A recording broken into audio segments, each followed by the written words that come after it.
প্রেমে পড়ার মতো এত আনন্দদায়ক কিছু কি আছে পৃথিবীতে? আমি এখনো একটা মেয়েকে অসম্ভব ভালোবাসি, অসম্ভব। কে সে? এটা বলা ঠিক হবে না, ওর ক্ষতি হবে।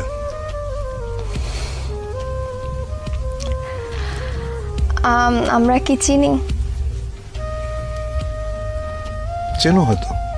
আপনার কাছে প্রেমের সংজ্ঞাটা কি? প্রেম আপনি কিভাবে অনুভব করেন? প্রেম হচ্ছে স্বর্গীয়। এইটা মানুষের ভেতরে প্রেমের যে অনুভূতি, এটা পবিত্র এবং স্বর্গীয়। প্রেমের চাইতে ভালো বিষয় মানব ইতিহাসে নাই। আমি শুধু মানুষের প্রেমের কথা বলছি না। একটা মানুষ একটা বৃক্ষের সঙ্গে প্রেম করতে পারে, একটা মানুষ তার বাসার জানালার পাশে যে গাছটি আছে সেখানে যেটা দোয়েল পাখি বসে, সে তারও প্রেমে পড়তে পারে, তাই না? সাধারণত আমরা প্রেম বলতে বুঝি খুব ছোট্ট কথা, সেটা হচ্ছে যে একটা ছেলে একটা মেয়ে। ব্যাপারটা কিন্তু সেরকম না, তাই না? ধরো যেমন আমাদের প্রফেট, তার সঙ্গে আল্লাহর যে প্রেম, এটাকে তুমি কিভাবে ডিফাইন করবে? এটা ডিফাইন করা সম্ভব না। You have to feel it in your heart. প্রেম হচ্ছে এরকম। আমি একটু মানব প্রেমের মধ্যেই থাকছি। অনেকে বলেন যে প্রেমে পড়লে হৃদয়ে হার্টে ব্যথা করে, অনেকের পেটে ব্যথা করে, অনেকের মাথায়ও ব্যথা করে। তো আপনার ক্ষেত্রে প্রেমে পড়লে সেই ব্যথাটা কেমন? সেটা তোমার মনে হয় যে পেটের উপর একটা প্রজাপতি নাচতেছে, এবং প্রেমের ব্যথার মতো এত মিষ্টি ব্যথা বোধহয় পৃথিবীতে নাই। তো প্রজাপতি নাচলে কেমন লাগে সেটা একটু আপনার কাছ থেকে শুনি। এটা তোমার সুরসুরি জাতীয় একটা জিনিস, এটা আসলে বোঝানো সম্ভব না। তুমি হয়তো কাউকে ভালোবাসো বা কারো প্রেমে পড়েছো, তুমি তোমারটা তোমার মতো করে বুঝবে, আমি আমারটা আমার মতো করে বুঝবো। আচ্ছা, আপনার ওই যে ক্যামেরাম্যান যে আছে এখানে, কি নাম তোমার? হ্যাঁ, ছোটন। ছোটন। ছোটন ওর প্রেমের অনুভূতি কি এটা ও বুঝবে, ওটা তো আমি বুঝবো না। আমি যখন বালক ছিলাম তখন প্রেম বলতে যেটা বুঝতাম, পরিণত বয়সে এসে আমি দেখলাম প্রেম আসলে অন্যরকম। পার্থক্যটা কি? পার্থক্যটা অনেক অনেক অনেক। আমি তো ধরো যেমন প্রথম প্রেমের যে অনুভূতি, সেটা হচ্ছে যে বই পড়ে, শরৎচন্দ্র বা বঙ্কিমচন্দ্র পড়ে প্রেম সম্পর্কে একটা ধারণা মাথায় ছিল। ওইটা আসলে প্রেমের অনুভূতি না।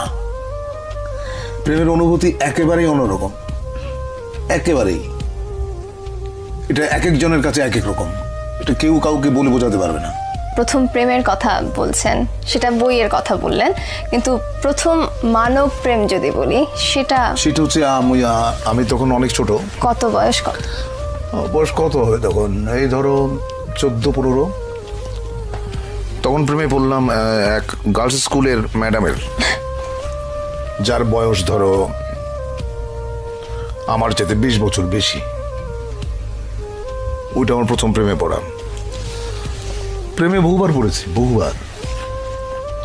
প্রেমে পড়ার মতো আনন্দ বোধহয় আর কিছুতে নাই। কিন্তু একটা জিনিস মাথায় থাকতে হবে, সেটা হচ্ছে যে কাউকে হার্ট করে, কাউকে বেদনা দিয়ে প্রেমে পড়ার মতো এরকম গর্হিত কাজ বোধহয় পৃথিবীতে নাই। তুমি যখন কাউকে ভালোবাসবে, এক বুক সমুদ্র নিয়ে ভালোবাসতে হবে তোমাকে, এক বুক সমুদ্র নিয়ে। তা না হলে সে প্রেমের কোনো অর্থ নেই।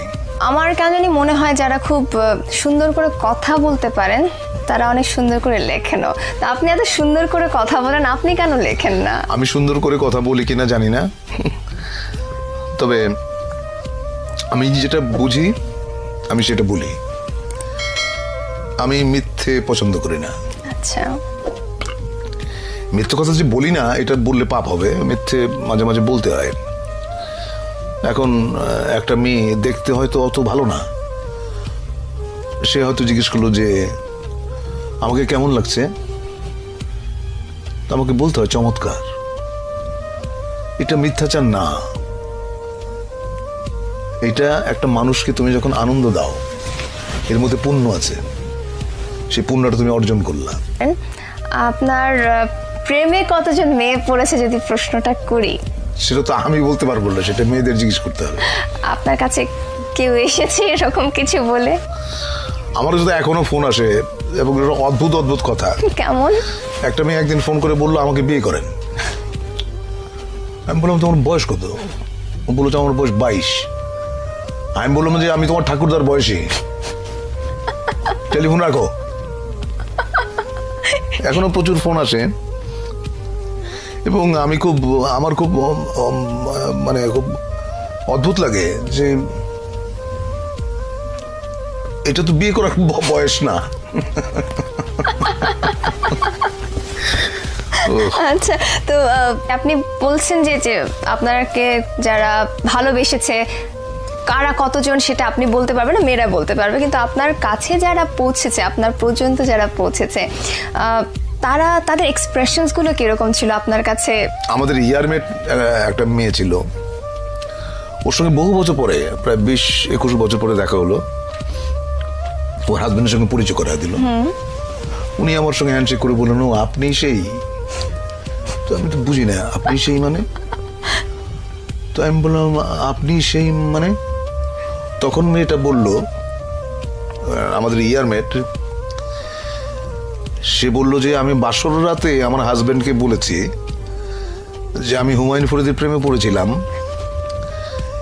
কিন্তু 4 বছর একসঙ্গে কাটিয়েছি আমরা, ওকে বলতে পারি নাই। I was so amused. সে বললে কি হইতো আমি জানি না। আচ্ছা, আপনি যাদেরকে ভালোবাসতেন তারা আপনাকে পছন্দ করেনি, এরকম কখনো ঘটেছে? না, আমি জানি না আসলে। কেউ কেউ হয়তো অপছন্দ করে, আবার কেউ কেউ হয়তো এড়িয়ে যায়, আমি বুঝি না। আচ্ছা, প্রেমের আরেকটা দিক হচ্ছে না বোঝা। আচ্ছা, মানে কেন প্রেমে পড়লাম, কেন ভালোবাসলাম, এর কারণ তুমি যদি খুঁজতে যাও দেখবে যে কিছু খুঁজে পাচ্ছ না। মানে একটা কালো বেড়াল অন্ধকার ঘরে তুমি খুঁজে বেড়াচ্ছ যেটা ওই ঘরে নাই। প্রেমটা এরকম। আপনি অভিনেতা হতে চেয়েছিলেন, অনেকেই অভিনেতা হতে চায়, কিন্তু সবার পক্ষে নিজেকে একজন সম্ভাব্য অভিনেতা হিসেবে প্রকাশ করা, প্রমাণ করার সুযোগ হয় না। আপনার পক্ষে সেটা সম্ভব হলো কিভাবে? যে কাজটা করি সেটা পছন্দ করি এবং যে কাজটা করি নিষ্ঠার সাথে করি, সততার সঙ্গে করি। সে কারণেই বোধহয় আমি মোটামুটি বলতে পারো যে অভিনেতা হিসেবে নিজেকে দাঁড় করাতে পেরেছি। ঢাকা থিয়েটারের সাথে, মঞ্চের সাথে আপনি যুক্ত হলেন কিভাবে?